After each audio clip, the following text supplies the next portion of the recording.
बताया था live class में कि आज हम लेजर भी देखेंगे और जर्नल भी देखेंगे। तो सबने लेजर के लिए रूलिंग तो कंप्लीट किया हुआ है। Realisation account, partners capital and cash. इस क्वेश्चन में कोई भी पार्टनर्स लोन अकाउंट दिया हुआ नहीं है। कैश अकाउंट के नीचे हम हाफ पेज ब्लैंक रखेंगे फॉर वर्किंग नोट और फिर नेक्स्ट पेज पे हम कंप्लीट करते हैं रूलिंग फॉर जर्नल। तो सभी कंप्लीट करते हैं जर्नल के लिए रूलिंग। 2 पेजेस का रूलिंग कंप्लीट करो। Journal entries in the books of form जल्दी से ड्रॉ करेंगे फॉर्मेट ऑफ जर्नल। कहाँ पे करना है? कैश अकाउंट के नीचे हाफ पेज आप वर्किंग नोट के लिए ब्लैंक रखो and then on the next page आप स्टार्ट करेंगे जर्नल एंट्रीज। तो लिखेंगे सभी journal entries in the books of form. Journal का पूरा format, date, particulars, ledger folio, debit amount, credit amount. 2 pages का रूलिंग कंप्लीट करो। रुक जाओ, हम आज लेजर के साथ साथ जर्नल को कंप्लीट करने वाले हैं। ठीक, जल्दी करें। डेट, पर्टिकुलर्स आप बाद में भी लिख सकते हैं, सिर्फ लाइन्स ड्रॉ करो ताकि हम आगे बढ़ सकते हैं। ठीक, देखते हैं क्वेश्चन में। Rajiv and Sanjiv are partners sharing profits and losses equally. दिया है कि इक्वल रेशियो है। They decided to dissolve their firm on 31st March 19. The balance sheet of the firm on 31st March 19 was as under. Balance sheet on the liability side, reserve fund, creditors, bills payable, capital accounts of Rajiv and Sanjeev. On the asset side, building, furniture, debtors, stock, bills receivable and cash. फिर दी है adjustments, the assets realised as under. काफी सारी information आपको दी हुई है। अब 2 part में आपको डिसोल्यूशन में हमेशा इंफॉर्मेशन मिलेगी, balance sheet and adjustments.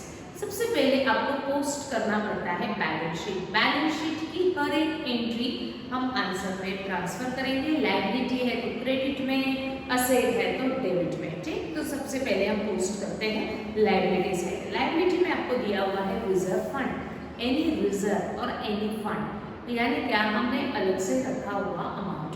This reserve fund means undistributed profit. जितना भी प्रॉफिट हमने अर्न किया उसमें से सम पार्ट ऑफ प्रॉफिट हमने अलग से रखा। तो जो हम अलग से पैसा रखते हैं उसे हम रिजर्व कहते हैं, हम इसे फंड कहते हैं। Eight the time of dissolution ये रिजर्व फंड हमने कहीं भी यूज नहीं किया, ये अलग से रखा हुआ पैसा है। तो ये प्रॉफिट में से हमने अलग से पैसा रखा है और प्रॉफिट डिस्ट्रीब्यूट किया जाता है पार्टनर्स में। तो ये रिजर्व फंड भी प्रॉफिट का ही अमाउंट है।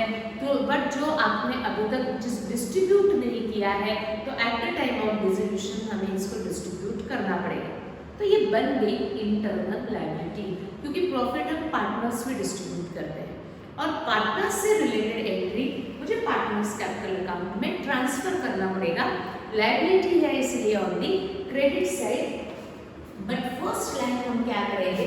ब्लैंक रखेंगे और फिर लिखेंगे बाय रिजर्व फंड, आगे में अकाउंट।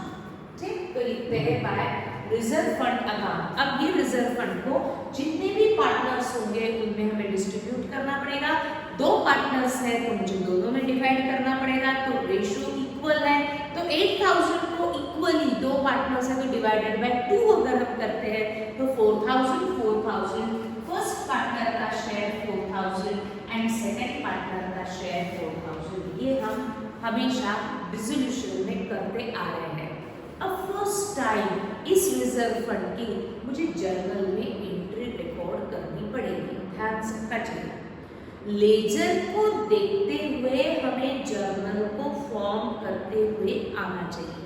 हमें नॉर्मली क्या करना है, जर्नल से हम लेजर में पोस्टिंग करते हैं, पर हमने अभी पहले लेजर में पोस्टिंग किया। अब इस पोस्टिंग को देखते हुए मुझे इसको जर्नल में कन्वर्ट करना है। तो हम कैसे पोस्टिंग करेंगे जर्नल में? ध्यान सबका जी, हमने कैपिटल अकाउंट के क्रेडिट में लिखा है बाय रिजर्व फंड। क्रेडिट में जो भी हम लिखते हैं पर्टिकुलर्स में वो डेबिट वाला नाम लिखते हैं, यानी इसकी अगर मुझे जर्नल एंट्री पास करनी होगी तो इसमें मुझे 2 अकाउंट्स दिख रहे हैं। एक कैपिटल अकाउंट में लिखा है यानी capital account and reserve fund लिखा है यानी दूसरा कौन सा अकाउंट? Reserve fund account. तो कैपिटल को मुझे डेबिट क्रेडिट करना पड़ेगा जर्नल में, और रिजर्व फंड को भी मुझे डेबिट क्रेडिट का डिसीजन देना पड़ेगा जर्नल में। अगर मैं देखती हूँ तो क्रेडिट में मैंने रिजर्व फंड लिखा है, कैपिटल अकाउंट के क्रेडिट में लिखा, यानी जर्नल एंट्री में मुझे कैपिटल अकाउंट को क्रेडिट करना पड़ेगा। क्रेडिट में हम डेबिट वाला नाम लिखते हैं, तो डेबिट कौन सा अकाउंट हुआ होगा, रिजर्व फंड, और इसीलिए जब हम इसकी एंट्री पास करेंगे तो हम जर्नल में एंट्री रिकॉर्ड करेंगे reserve fund account debit, total amount of reserve fund is 8000, तो रिजर्व फंड में अमाउंट जाएंगी 8000, रिजर्व फंड अकाउंट डेबिट। ये रिजर्व फंड हमने कौन से अकाउंट में लिखा है, पार्टनर्स कैपिटल में। इस क्वेश्चन में कितने पार्टनर्स है, 2 पार्टनर्स है, तो पार्टनर्स के क्रेडिट में लिखा है, यानी सारे पार्टनर्स कैपिटल अकाउंट आपको क्रेडिट करने पड़ेंगे। 2 पार्टनर्स है तो हम सेपरेटली क्रेडिट करेंगे। First partner is Rajiv's capital account and second partner is Sanjeev's capital account. जो एंट्री मैंने लेजर में पोस्ट की है उसको मैंने जर्नल में कन्वर्ट की है। कन्वर्ट करने के लिए मैंने लेजर में पोस्टिंग देखा और उस पोस्टिंग के अनुसार मैंने जर्नल को फॉर्म किया। जर्नल एंट्री फॉर्म करने के लिए हमने देखा ये किस अकाउंट में लिखा है, कैपिटल अकाउंट में। दैट मीन्स जर्नल एंट्री में एक अकाउंट कैपिटल अकाउंट रहने वाला है, बट 2 पार्टनर्स है तो 2 कैपिटल अकाउंट्स रहेंगे। रिजर्व फंड लिखा है यानी अकाउंट रहेगा नेक्स्ट रिजर्व फंड अकाउंट। तो इस कैपिटल को, इस रिजर्व फंड को हमें डिसीजन देना पड़ेगा डेबिट और क्रेडिट का। तो सिंपल तरीका कैसे रखना है यार, कैपिटल के क्रेडिट में लिखा तो जर्नल में हमें कैपिटल्स को क्रेडिट करना पड़ेगा।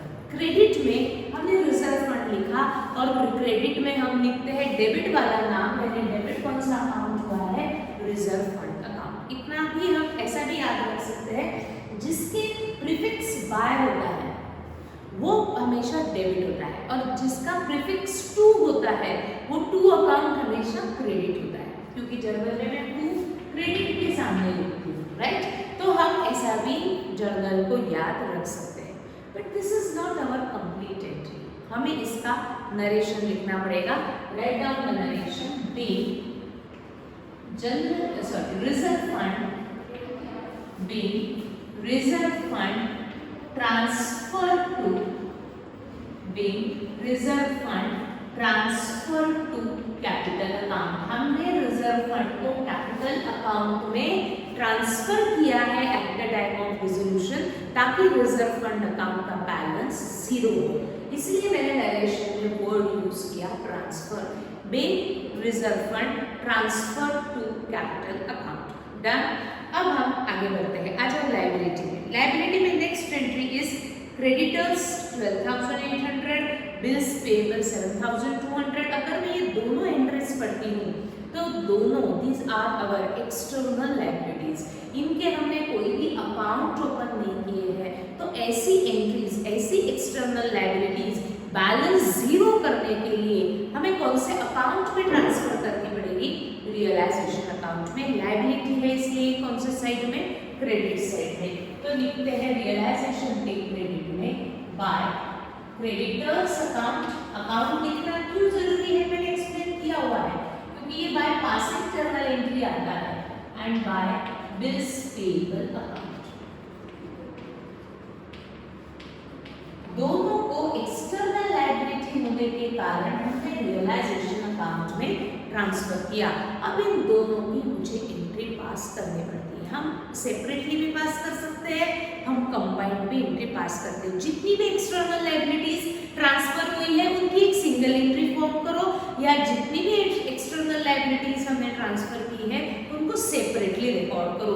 कोई भी पैटर्न जर्नल में चलता है, बट हमने पहले सारी एक्सटर्नल लायबिलिटीज लिख दी है तो हम इसको कंबाइंड के फॉर्म में भी जर्नल में रिकॉर्ड कर सकते हैं। अगर मुझे इनकी एंट्री पास करनी है तो लेजर को देखते हुए हमें इसका जर्नल को फॉर्म करते हुए आना चाहिए। मैंने ये अकाउंट रियलाइजेशन अकाउंट में ट्रांसफर किया, यानी इस एंट्री में one account involve is realisation account. इस रियलाइजेशन में मैंने लिखा क्रेडिटर्स, मैंने लिखा बिल्स पेएबल, तो एक अकाउंट क्रेडिटर्स रहेगा, एक अकाउंट बिल्स पेएबल रहेगा। अब इन तीनों को मुझे डेबिट क्रेडिट का डिसीजन देना है। लेजर को देखते हुए जर्नल को मुझे फॉर्म करना है। हमने रियलाइजेशन के क्रेडिट में लिखा है, तो रियलाइजेशन अकाउंट आपको क्रेडिट ही करना पड़ेगा। जिस अकाउंट में हम जिस साइड लिखते हैं वैसे डिसीजन देना पड़ता है। रियलाइजेशन के क्रेडिट में लिखा यानी रियलाइजेशन अकाउंट क्रेडिट करना पड़ेगा। फिर डेबिट किसको करेंगे? जो हम क्रेडिट में लिखते हैं वो डेबिट वाले नाम लिखते हैं, तो डेबिट कौन से अकाउंट होंगे? Creditors and bills payable. तो मेरी इस एंट्री में creditors account debit, bills payable account debit to realisation account credit, ऐसी एंट्री फॉर्म मुझे करनी पड़ेगी। जो बाय है प्रीफिक्स वो हमेशा क्या होगा? डेबिट होगा। हम ऐसा भी याद रख सकते हैं, दो बाय लिखे हैं तो दोनों अकाउंट मुझे डेबिट करने पड़ेंगे और इसीलिए हम डेबिट करेंगे creditors account debit with the amount of creditors that is 12,800, bills payable account debit, उसके प्रीफिक्स भी बाय है तो ये भी अमाउंट डेबिट होगा 7,200। क्रेडिट मुझे किसी ना किसी को करना है, तो किस अकाउंट में मैंने क्रेडिट में लिखा? रियलाइजेशन अकाउंट में, तो रियलाइजेशन अकाउंट होने वाला है क्रेडिट टू रियलाइजेशन अकाउंट। इसके सामने मुझे चाहिए अमाउंट, तो जितना टोटल डेबिट उतना टोटल क्रेडिट, दैट इज 20,000। देखो आप 12,800 एंड 7,200 टोटल क्रेडिट हमने कितना दिया है? 20,000। Being external liabilities, being external liabilities transfer to realization account। पूरा लिखना पड़ेगा। ये एक्सटर्नल लायबिलिटीज को हमने रियलाइजेशन में ट्रांसफर किया ताकि ये अकाउंट का बैलेंस जीरो हो, तो हमेशा वर्ड आपको यूज करना है transfer. Being external liabilities transfer to realisation account.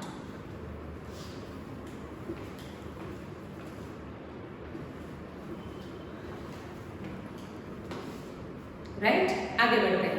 Next is capital accounts. Yes, capitals को मैंने सेपरेटली ओपन किया है, तो Rajiv's capital balance, Sanjiv's capital balance हमें ट्रांसफर करना पड़ेगा उनके रिस्पेक्टिव अकाउंट में। लायबिलिटी है इसलिए हम कहाँ ट्रांसफर करेंगे? क्रेडिट में। राजीव का बैलेंस राजीव के कॉलम में, संजीव का बैलेंस संजीव्स कॉलम में, बट कैपिटल में हम कैपिटल का नाम नहीं लिख सकते बाय कैपिटल अकाउंट, वो कैपिटल अकाउंट में लिखा है, तो हम ये बैलेंस है कैपिटल का, तो इसके आगे हम लिखते हैं बैलेंस ब्रॉट डाउन। क्या हम इसके आगे कभी अकाउंट लिखते हैं? नहीं। अकाउंट जिसके सामने भी नहीं लिखा है, जो भी ब्रॉट डाउन कैरी डाउन होता है, इसकी कोई भी जर्नल एंट्री पास नहीं होती, क्योंकि ये सिर्फ हमने उस अकाउंट के balances, opening balance, closing balance show किए। कोई भी ब्रॉट डाउन या कोई भी कैरिड डाउन की कोई भी जर्नल एंट्री पास नहीं होती, इसीलिए इसकी हमें कोई भी जर्नल में एंट्री रिकॉर्ड करने की जरूरत नहीं है। हमें ब्रॉट डाउन की कोई भी एंट्री पास करनी नहीं है, क्योंकि बैलेंस ब्रॉट डाउन करके ऐसा कोई अकाउंट होता ही नहीं है। लायबिलिटी हमने आंसर में ट्रांसफर कर दी है। सारी लायबिलिटीज जो एक्सटर्नल थी वो रियलाइजेशन के क्रेडिट में ट्रांसफर हुई है, जो इंटरनल की वो कैपिटल में ट्रांसफर की है। इनकी हमने जर्नल एंट्री भी पास की है। एक बार रिवाइज करते हैं। रिजर्व फंड को हमने कैपिटल के क्रेडिट में लिखा, दैट मींस जर्नल में कैपिटल अकाउंट्स को आपको क्रेडिट करना पड़ेगा। दो कैपिटल थे तो दोनों को मैंने क्रेडिट किया। क्या लिखा है क्रेडिट में? बाय रिजर्व फंड, तो रिजर्व फंड को आपको डेबिट करना पड़ेगा। क्रेडिट में हम लिखते हैं डेबिट वाला नाम, तो डेबिट कौन सा अकाउंट है? Reserve fund. किस अकाउंट के क्रेडिट में लिखा है? कैपिटल के क्रेडिट में लिखा है, तो एंट्री पास की reserve fund to partners capital account. फिर हमने ट्रांसफर किए all external liabilities to realisation account on the credit side. तो रियलाइजेशन अकाउंट के क्रेडिट में है, यानी रियलाइजेशन अकाउंट आपको जर्नल में क्रेडिट करना पड़ेगा। क्रेडिट में हमने लिखा है by creditors by bills payable, तो क्रेडिट में हम डेबिट वाला नाम लिखते हैं, तो दोनों को हमने किया डेबिट। बैलेंस ब्रॉट डाउन की कोई भी एंट्री पास नहीं होती। तो लायबिलिटी लेजर में भी आ चुकी है, लायबिलिटीज को हमने जर्नल में भी रिकॉर्ड किया है। अब हम ट्रांसफर करते हैं असेट्स। तो जितनी भी रियलाइजेबल असेट्स होती है, रियलाइजेबल यानी जो कैश में कन्वर्ट हो सकती है, ऐसी असेट्स आपको ट्रांसफर करनी पड़ती है in realisation account on the debit side, क्योंकि असेट है। तो देखते हैं building, yes it is a realisable asset. हम बिल्डिंग को बेच के कैश में कन्वर्ट कर सकते हैं। Furniture, yes it is realisable. Debtors से रियलाइज को करना ही पड़ता है। Stock, yes it is realisable. Bills receivable is also a realisable asset. तो ये सारी रियलाइजेबल असेट्स हमें कहाँ ट्रांसफर करनी पड़ेगी?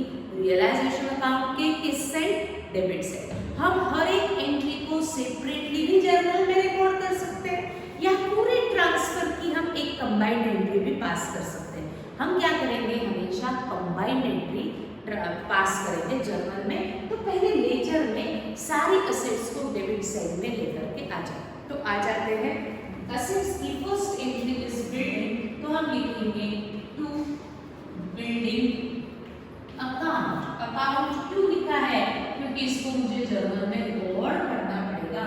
To furniture account 6000। To debtors account 18,000। To stock account 20,000। To bills receivable account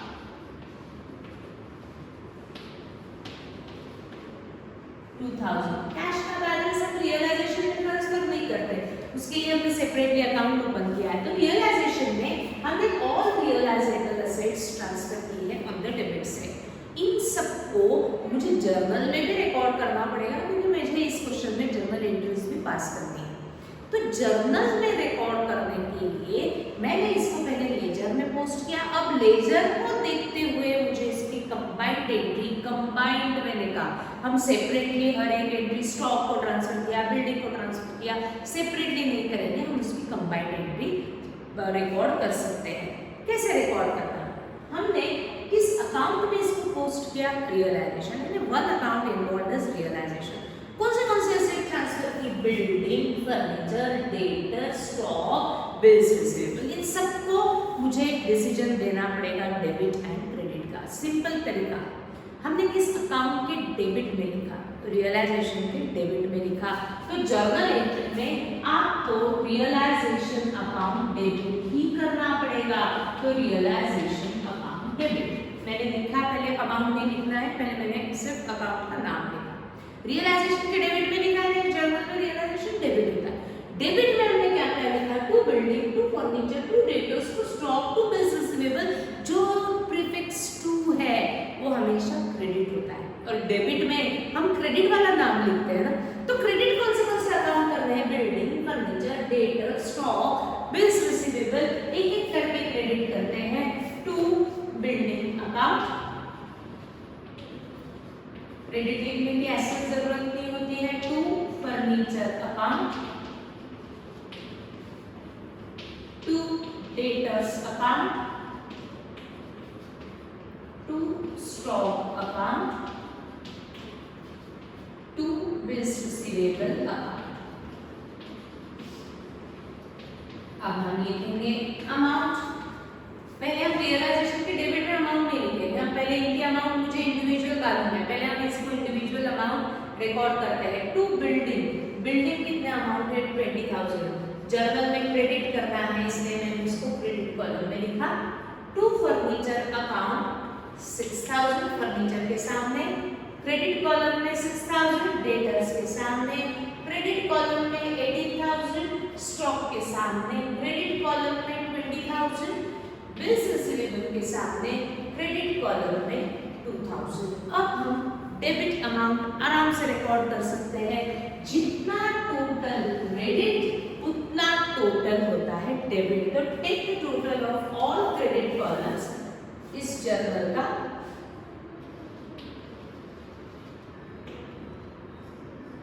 66,000। तो रियलाइजेशन के डेबिट हुआ है total with the amount of 66,000।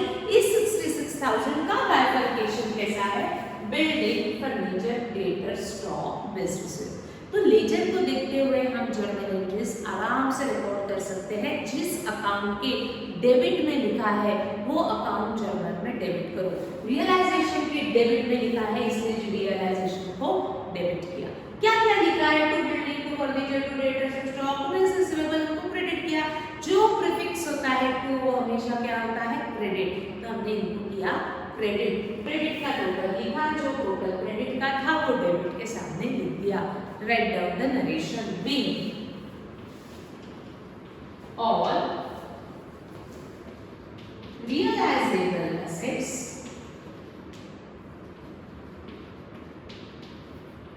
transferred to realization account. All assets are transferred to realization account. Will do, but realizable है ना? तो देखो all realizable assets are transferred to realization account. अब next entry asset में दी है cash. हमने इसको separately record किया है तो ये कैश का बैलेंस जाएगा। कैश अकाउंट में असेट में है इसलिए जाएगा डेबिट में, बट कैश में हम कैश का नाम नहीं लिख सकते। ये कैश का बैलेंस शो कर रहा है तो हम इसका आगे लिखते हैं टू बैलेंस ब्रॉट डाउन। क्या ब्रॉट डाउन की? हम कोई जर्नल एंट्री फॉर्म कर सकते हैं क्या? तो answer is no. Brought down, carry down की कोई भी जर्नल एंट्री पास नहीं होती। कोई भी ओपनिंग बैलेंस, क्लोजिंग बैलेंस की एंट्री पास नहीं होती क्योंकि ये सिर्फ कैरी फॉरवर्ड हुआ है। तो सारी बैलेंस शीट की एंट्रीज आंसर में, लेजर में भी आ चुकी है, जर्नल में भी आ चुकी है। हमें एडजस्टमेंट से प्रिपेयर करने पड़ेंगे दो चार। सबसे पहले हम लिखेंगे कैश अकाउंट के नीचे working note. First working note हम प्रिपेयर करेंगे फॉर असेट्स।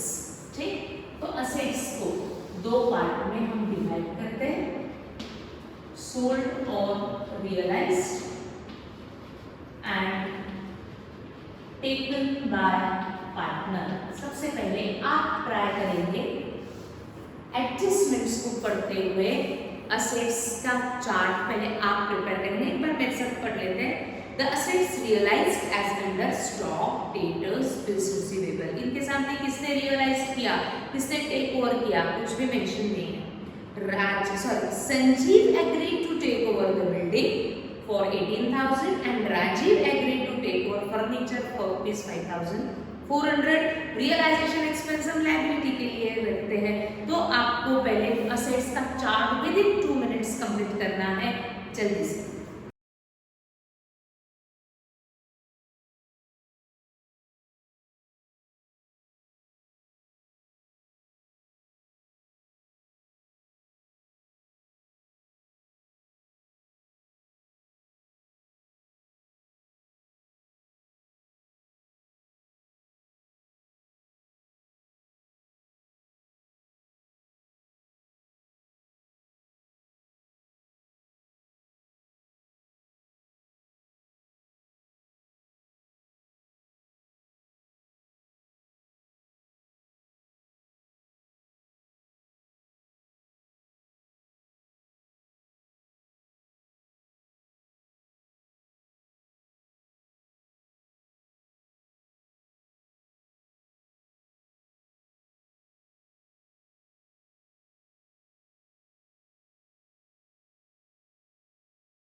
चार्ट बोर्ड पे आ चुका है। Assets realised as under stock debtors bills receivable, किसने टेक ओवर किया दिया नहीं है तो हमने इसको रियलाइज्ड के कॉलम में लिखा। Sanjiv take over building at 18,000 तो टेकन बाय पार्टनर। संजीव कौन से से टेक ओवर किया है बिल्डिंग, राजीव ने टेक ओवर किया है फर्नीचर एट ₹5,400। तो असेट्स के इस चार्ट से मुझे 3 एंट्रीज रिकॉर्ड करनी है। Assets realised, asset taken over by Sanjiv, asset taken over by Rajiv. जब मैं असेट की चार्ट की एंट्री को रिकॉर्ड करती हूँ तो मुझे इसके डबल इफेक्ट देने पड़ेंगे क्योंकि ये एडजस्टमेंट में दिया हुआ है। तो असेट्स को जब मैं आंसर में पोस्ट करती हूँ तो ये असेट बेची जा रही है और पैसा कैश में कन्वर्ट किया जा रहा है। तो असेट की सेल की एंट्री रिकॉर्ड करनी है और चाहे सेल आप कस्टमर को करो चाहे सेल आप पार्टनर को करो, it is income for the business. वो इनकम है, यानी ये तीनों एंट्रीज मुझे रियलाइजेशन के क्रेडिट में ही ट्रांसफर करनी पड़ेगी। तो फर्स्ट एंट्री 36,980 की है, सेकंड एंट्री 18,000 की है, नेक्स्ट एंट्री 5,400 की है। जहां असेट की बुक वैल्यू रिकॉर्ड की है उसके अपोजिट साइड में हमेशा रिकॉर्ड होती है realised value, that is sale value. Asset के चार्ट में हम असेट्स की रियलाइज्ड या सेल वैल्यू रिकॉर्ड करते हैं। तो जहां बुक वैल्यू रिकॉर्ड की है उसके अपोजिट साइड में ये तीनों एंट्रीज आने वाली है। तो मैंने तीनों अमाउंट पहले रिकॉर्ड कर ली। 36,980 किसको बेचा, राजीव संजीव, कि हमने मार्केट में कस्टमर को बेचा, कस्टमर को बेचा। तो कस्टमर ने आपको तुरंत पैसा दिया होगा, इसलिए इसके आगे हम क्या लिखते हैं, by cash account as per working note. Adjustment में है तो इसका सिंगल इफेक्ट मैंने रियलाइजेशन में लिखा, इसका डबल इफेक्ट कहाँ जाएगा, कैश अकाउंट में। रियलाइजेशन के क्रेडिट में है तो कैश के डेबिट में लिखना पड़ेगा टू रियलाइजेशन अकाउंट। अब ये लेजर में मैंने दोनों अकाउंट में इसको पोस्ट किया तो मुझे इसके जर्नल एंट्री पास करनी पड़ेगी। तो मुझे जर्नल को रिकॉर्ड करने के लिए मैंने इसको कहाँ लिखा, कैश में और रियलाइजेशन में। तो इस एंट्री में एक कैश अकाउंट इन्वॉल्व है और एक रियलाइजेशन अकाउंट इन्वॉल्व है। इसका पोस्टिंग को देखते हुए मुझे इसकी जर्नल एंट्री पास करनी पड़ेगी। अकाउंट में लिखा है ना तो इसका जर्नल में रिकॉर्ड होगा ही। कैसे रिकॉर्ड करेंगे, हमने कैश के डेबिट में लिखा है टू रियलाइजेशन, या आप यहाँ पर भी देख के फॉर्म कर सकते हो। रियलाइजेशन के क्रेडिट में लिखा है बाय कैश। दो account involve, cash and realisation. तो रियलाइजेशन अकाउंट के क्रेडिट में लिखा है, रियलाइजेशन अकाउंट क्रेडिट होने वाला। प्रीफिक्स किया है बाय, जो बाय होता है वो क्या होता है, डेबिट होता है। तो हम ये एंट्री को जर्नल में किस तरीके से रिकॉर्ड करेंगे, जो बाय है वो डेबिट होगा, यानी कैश अकाउंट डेबिट। इस अकाउंट में लिखा है रियलाइजेशन में, इसीलिए to realisation account credit. Amount is 36,980 being assets realized, being assets realized, realized यानी सेल करके कैश में कन्वर्ट हो चुकी है।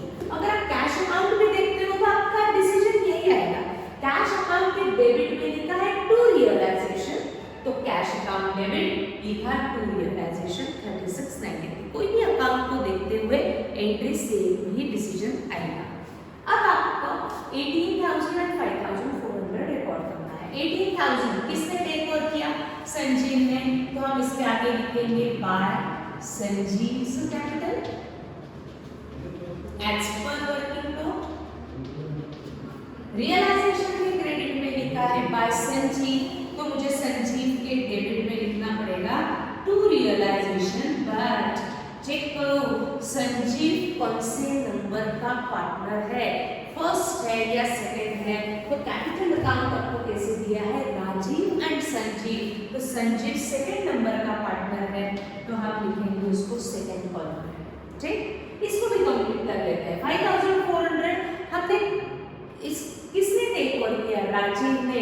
ये 5,400 के सामने लिखेंगे by Rajiv's capital.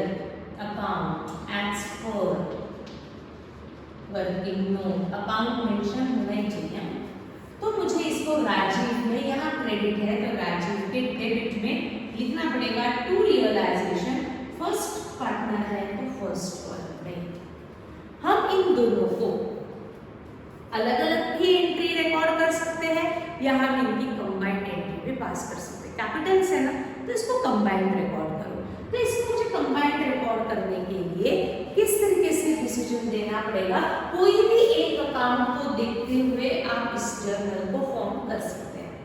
Partners capital account को देखते हुए जर्नल एंट्री पास करो या रियलाइजेशन अकाउंट देखते हुए जर्नल एंट्री पास करो। रियलाइजेशन के क्रेडिट में मैंने लिखा बाय संजीव, बाय राजीव, जिसका प्रीफिक्स बाय है वो जर्नल में डेबिट होगा। तो मुझे लिखना पड़ेगा Sanjeev's capital account debit, Rajiv's capital account debit,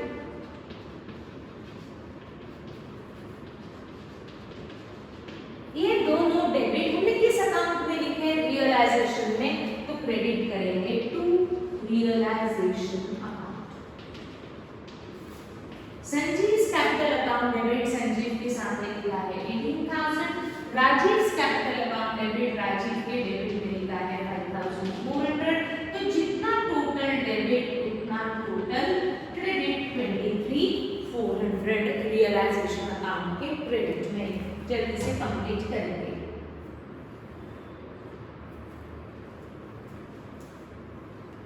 इसको आप सेपरेटली भी शो कर सकते हो, कोई प्रॉब्लम नहीं है। अब इसको क्या आपने करेक्ट डिसीजन दिया कि आपको ये भी देखते हुए आप एक बार चेक कर सकते हैं। कैपिटल के डेबिट में लिखा है ना टू रियलाइजेशन, तो कैपिटल के डेबिट में लिखा है यानी कैपिटल अकाउंट्स को डेबिट करना है। टू जो प्रीफिक्स है वो क्या होता है, क्रेडिट होता है, to realisation account credit.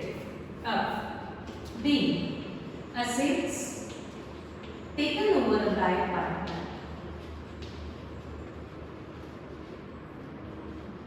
assets taken over by partner। assets को कैश में कन्वर्ट करने के बाद, assets को रियलाइज करने के बाद, assets को सेल करने के बाद पेमेंट किया जाता है सबसे पहले एक्सटर्नल, लिखा ही जाएगा ऊपर एक्सटर्नल लायबिलिटीज। हम ये चार्ट सिर्फ और सिर्फ एक्सटर्नल लायबिलिटीज के लिए ही प्रिपेयर करते हैं। तो यहाँ जो भी हम लायबिलिटीज का पेमेंट करेंगे वो कौन सी लायबिलिटी होनी चाहिए, एक्सटर्नल लायबिलिटीज। या तो ये लायबिलिटीज फर्म अपने पॉकेट से पे करेगी या पार्टनर पे करेगा। किसने पे किया क्वेश्चन में दिया जाता है।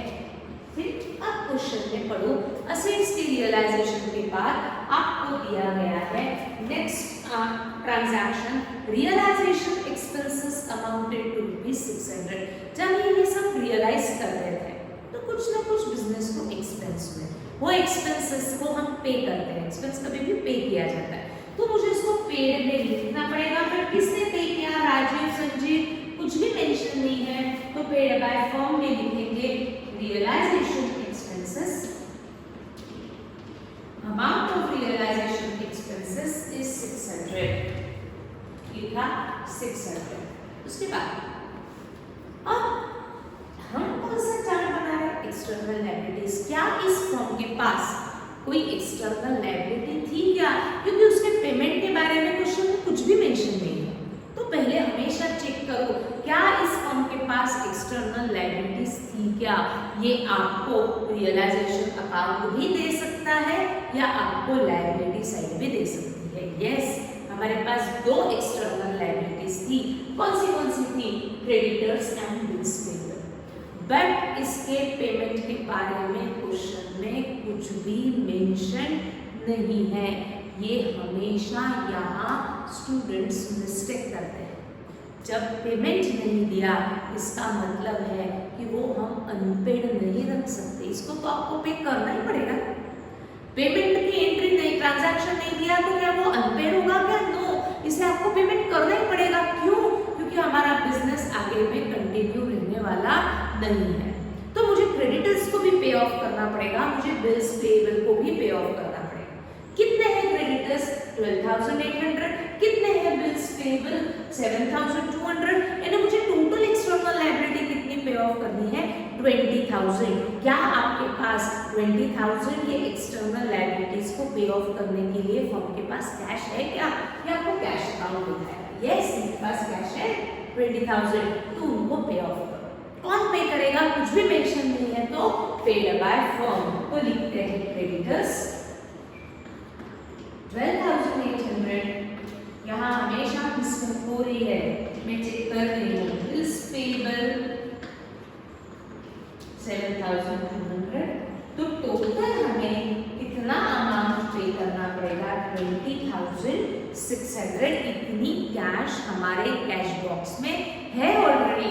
कैश का बैलेंस 6,000 था और 36,980 एसेट सेल करके आया था, तो मेरे पास सफिशिएंट कैश है टू पे एक्सटर्नल लायबिलिटीज। अगर कैश नहीं होती तो आपको कुछ ना कुछ इंफॉर्मेशन दिया जाता कि ये लायबिलिटी कौन से पार्टनर ने पे किया, ठीक? बट सफिशिएंट कैश है तो फर्म ने पे किया होगा, इसलिए हमने पेड बाय फर्म की लिस्ट में रिकॉर्ड किया। अब इसको मुझे सबसे पहले में लेजर में एक ही पेड बाय पार्टनर तो कोई नहीं है, एक ही एंट्री पास करनी है। लायबिलिटीज पे की जा रही है, पॉकेट से पैसा बाहर जा रहा है, एक्सपेंस है, तो 20,600 हम रियलाइजेशन के डेबिट में लिखेंगे to cash account as per working note. जहां लायबिलिटीज लिखी है उसके ऑपोजिट साइड में उसकी पेमेंट की एंट्री पास होगी हमेशा, ठीक?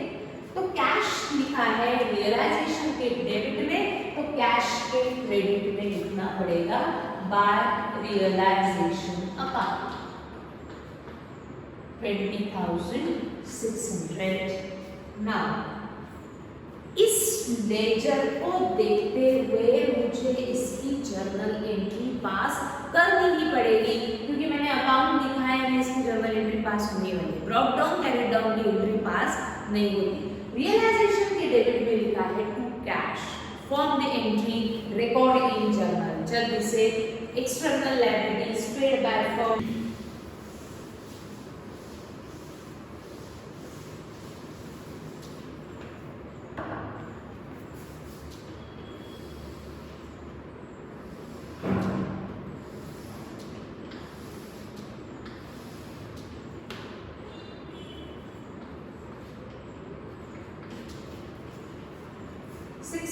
में यहाँ रिकॉर्ड कर रही हूँ। रियलाइजेशन अकाउंट के डेबिट में लिखा है टू कैश, प्रीफिक्स टू है, टू मींस हमें क्रेडिट करना पड़ेगा।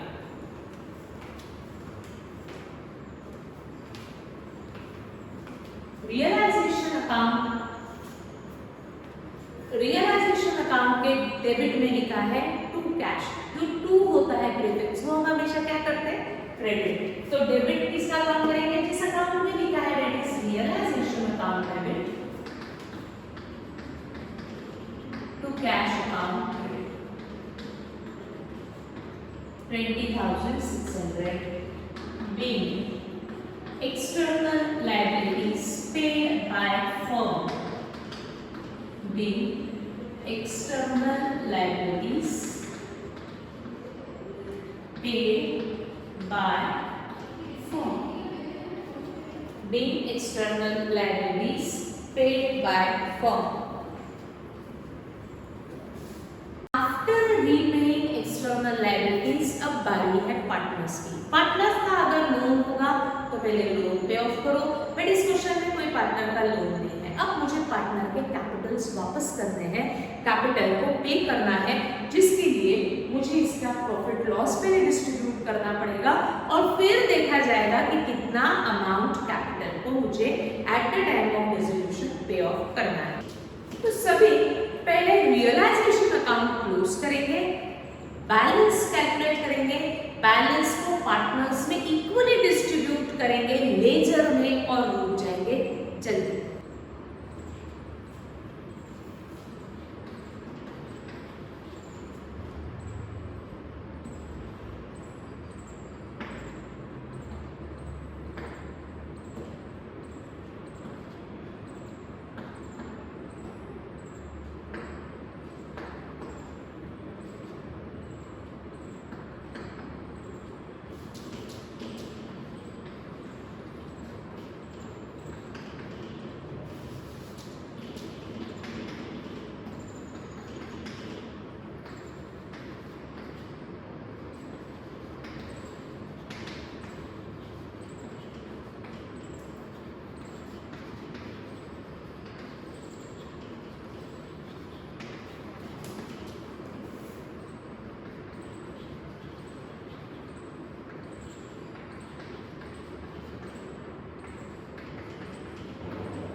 लेते हैं तो डेबिट की टोटल ज्यादा थी।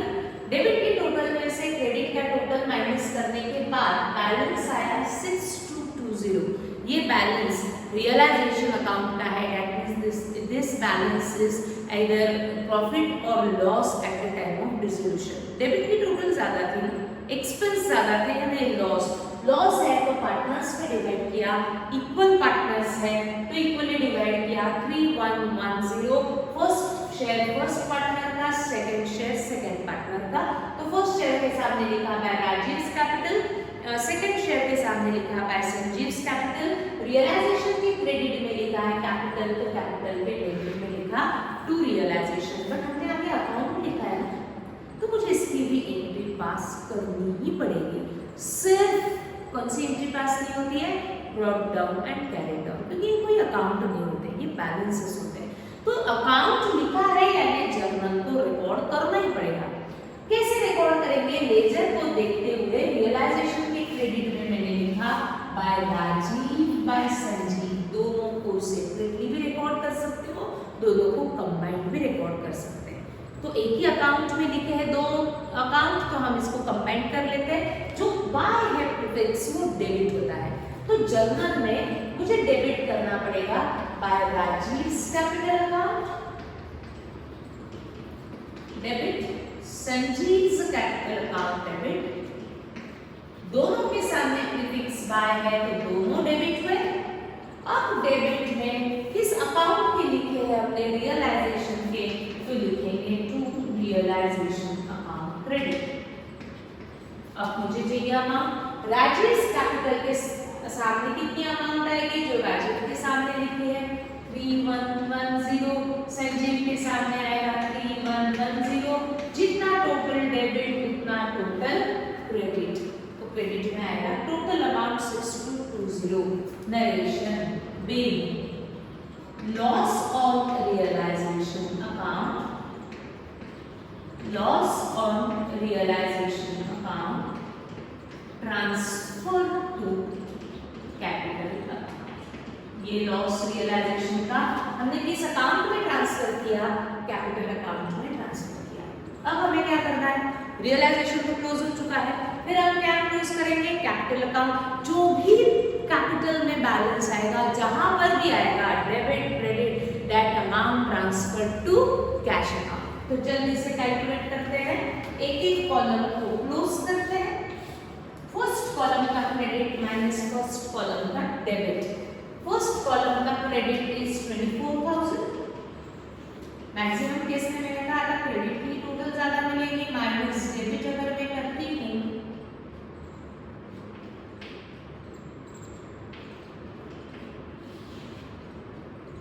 15,490 is the balance of first column. Second column 24 plus 4 that is 28,000 minus debit कम है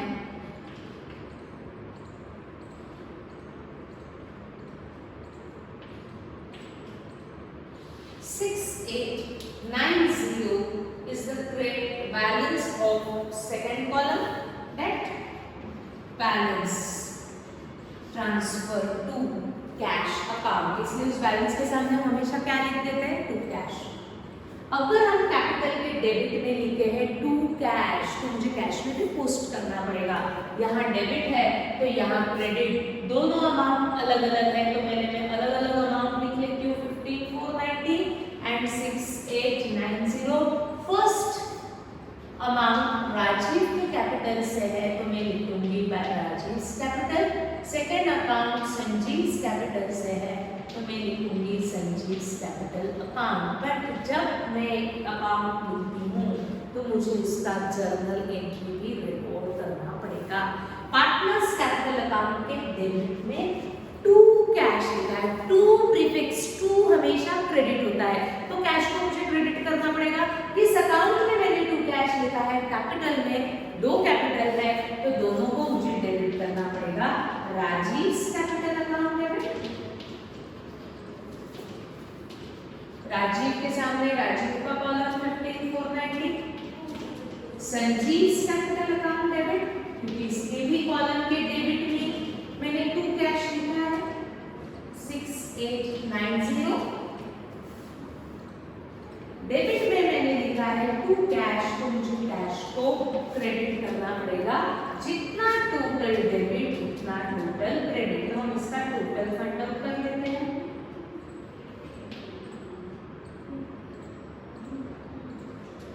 $22,380 हमने टोटल पेमेंट किया। ठीक, now narration being final amount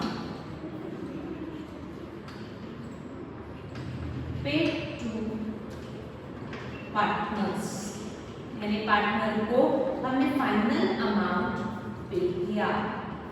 इसके बाद कोई भी अमाउंट पार्टनर को देने का बाकी नहीं है। फॉर्म बंद हो चुका है, तो जितना पैसा उनका हमारे पास था वो हमने उनको दे दिया। Now take the total of cash. देखो टैली हो रहा है, बैलेंस तो आने नहीं चाहिए। 42,980